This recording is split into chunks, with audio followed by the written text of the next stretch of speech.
So we're going to throw these together real quick. This will be the toe kick and then the upper support board. Basically just going to run some glue, throw some brad nails in until the glue dries. I am assembling the cabinet for the back section of my trailer. This will have a bunch of drawers down below, and then it'll be the workbench top inside of the trailer. You're not seeing me cut all of the cabinet pieces because I cut them when I built the other cabinets, which is in the previous video. So if you haven't seen that, check out that previous video in this video series. I hope you guys enjoy this assembly and installation of this cabinet. It was a pretty interesting build because it was very unique, the size and shape of it, the overhang, how the counter attaches. So it was a little bit tricky to figure all those dimensions out, but we got it done and got it installed, and the end result turned out really well.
At this point, I hadn't realized how big of a mistake I had made, and the glue on the end of the board wasn't the mistake.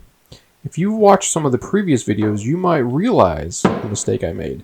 If you have, leave a comment down below. If you realize the mistake when I point it out later in the video, well, I'm just showing you that I make lots of mistakes too, and sometimes making up for them is just part of the process.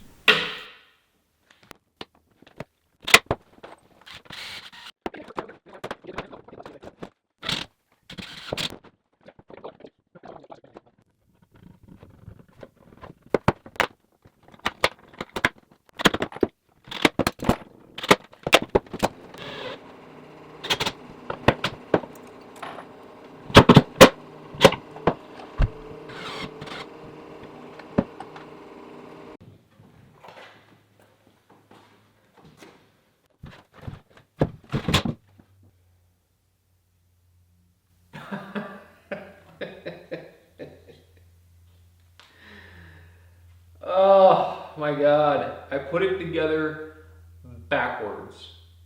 So all that struggle of putting this thing together, I put the big cabinet on this side and it should have been on this side because this is the front.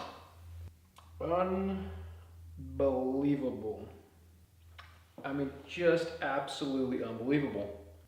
I cannot believe I did that.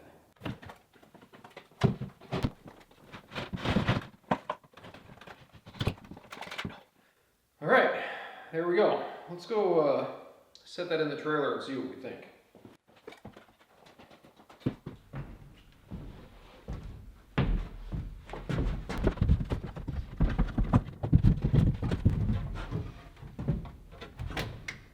But I'm pretty happy with that.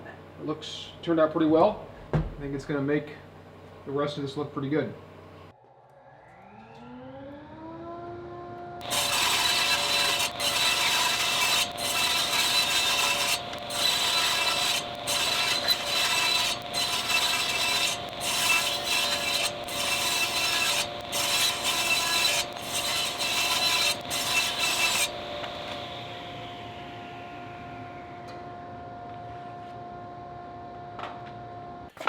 We're going to set our stops, at least one of them for right now.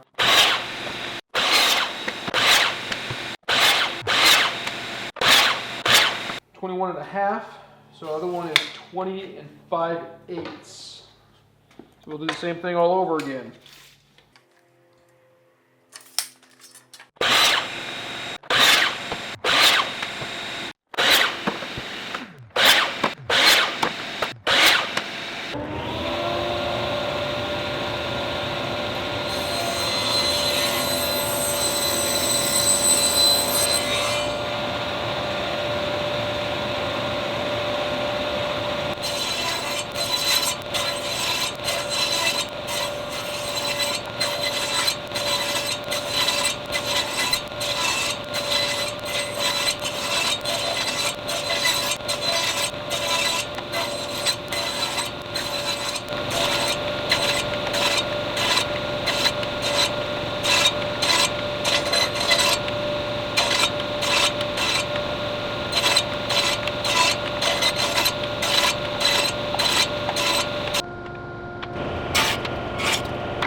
Well, it's time to mount this cabinet to the trailer.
Well, the glue on the workbench is dry, so we're going to get this thing flipped over, probably use the belt sander, get it smoothed out a little bit, get the glue off, router the edges, and put it in there.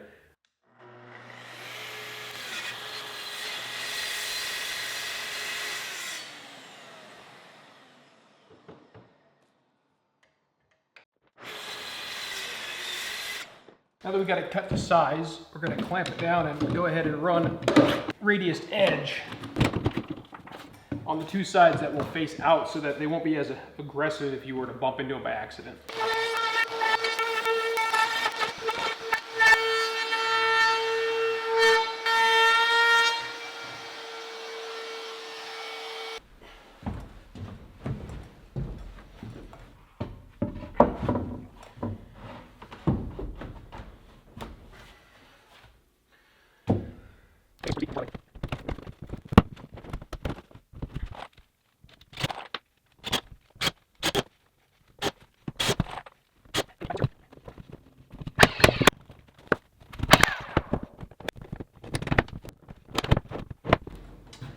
Well, this is going to wrap this one up. We went ahead and installed the drawer faces, installed all the drawer handles and drawer pulls, built the countertop, and got that thing attached and screwed down. I'm really happy with the overall look of how this project came together. I'm not going to put any finish on any of this. It is going to stay the way it is, this really bare kind of white wood. This will wear and tear over time, and if I need to, I'll replace things as they damage or get screwed up in whatever way they do. So I got a huge amount of experience out of this. I really hope you guys took a lot away from from what I've got going on here. And this is just a tool trailer, so this much decorative detail is not required. There's lots of other folks out there doing it a lot differently, and that probably works really well. In my case, I wanted the experience of doing cabinets that I'm going to build for my shop. That's why they look the way they do. In any case, I hope you guys got something out of this one, learned something. I know I did. Definitely check out the other videos leading up to this one. Hit that subscribe button, always helps me out in the long run. But until next time, thanks for watching.